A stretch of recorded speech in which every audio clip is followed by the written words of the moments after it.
34e édition de la Coupe d'Afrique des Nations vient de s'achever en terre ivoirienne. Compétition qui a été gagnée par le pays organisateur, à savoir la Côte d'Ivoire. J'aimerais poser la question, c'est quoi un événement sportif? Qu'est-ce que c'est qu'un événement sportif? Dans cette vidéo, essayer de définir déjà c'est quoi un événement sportif et d'énumérer et expliciter un peu la typologie d'événements sportifs qui me vient à l'esprit.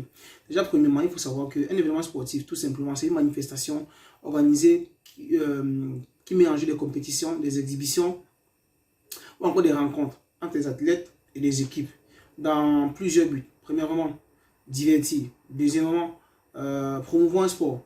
Troisièmement, générer des revenus ou encore susciter un intérêt public. Tout simplement, le type d'événement sportif qui me vient à l'esprit. Premièrement, événements spectaculaires ou pratiques.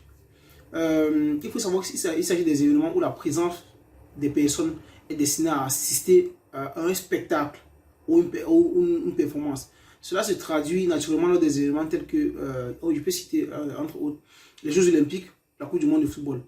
Dans d'autres cas, il faut savoir que les personnes qui sont intéressées dans cet événement, ou les protagonistes encore, comme on les appelle souvent, doivent jouer un rôle plus actif dans les compétitions comme telles que les marathons, les courses de rallye, etc. On peut avoir les événements aussi à calendrier ou à date libre. Dans le premier cas, c'est-à-dire les événements à calendrier, ce sont les événements disons, qui doivent être placés dans un calendrier général. Et par conséquent, ce type d'événements sont contraints par d'autres événements qui sont en cours.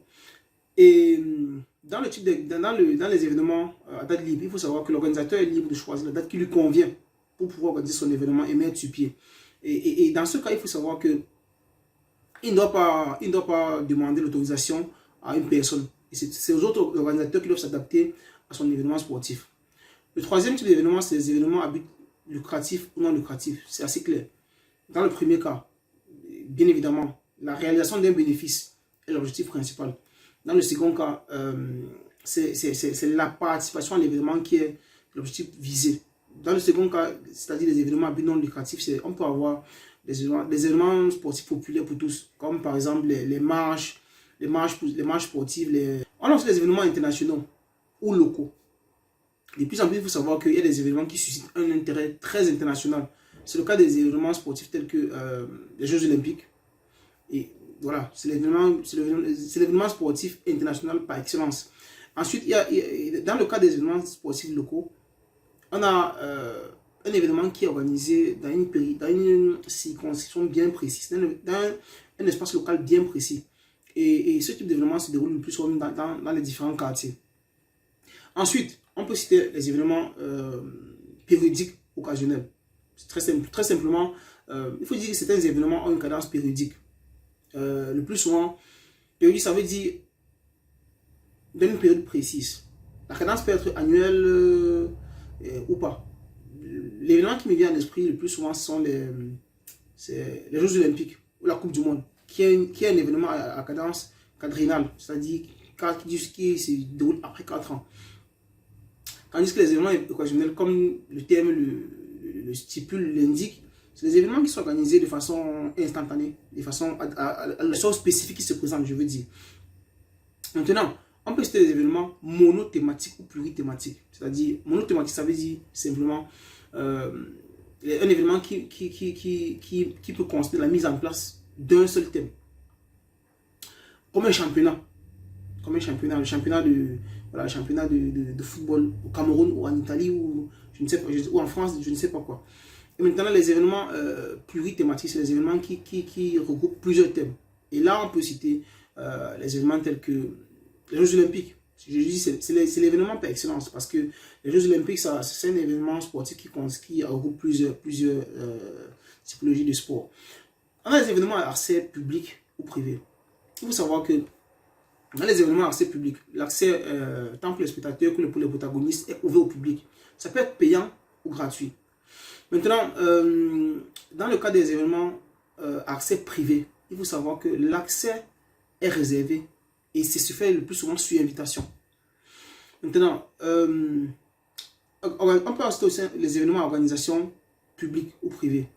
C'est-à-dire, quand l'événement est organisation publique, simplement, l'événement organisé par un organisme public tel que la municipalité, donc la commune, ou encore la région.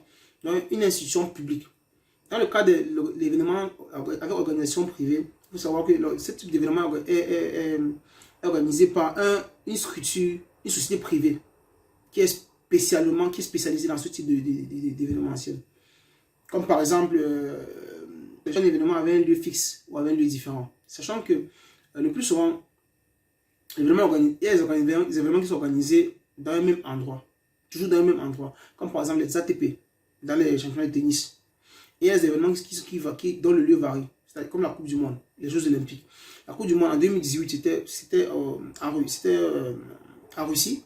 En 2022, c'était au Qatar. Comme la CAN. En 2021, c'était au Cameroun. En 2023, c'était en Côte d'Ivoire. Alors, on a des événements qui sont organisés aussi avec des professionnels ou des bénévoles. Il faut savoir que dans ce type d'événement, ce qui est important, c'est la complexité organisationnelle de l'événement. Plus un événement est complexe, il faut les professionnels. Et quand il est moins complexe, il faut les bénévoles. Et il faut savoir que l'utilisation des bénévoles, le plus souvent, c'est pour contenir les coûts. Quand le coût d'un événement est très élevé, on utilise les bénévoles pour pouvoir amortir le coût. Et je pense enfin, l'événement qui me vient en esprit, c'est l'événement avec mono-organisation ou plusieurs-organisation. Sachant que la réalisation d'un événement est effectuée le plus souvent par une seule organisation. Et l'organisation est entièrement responsable.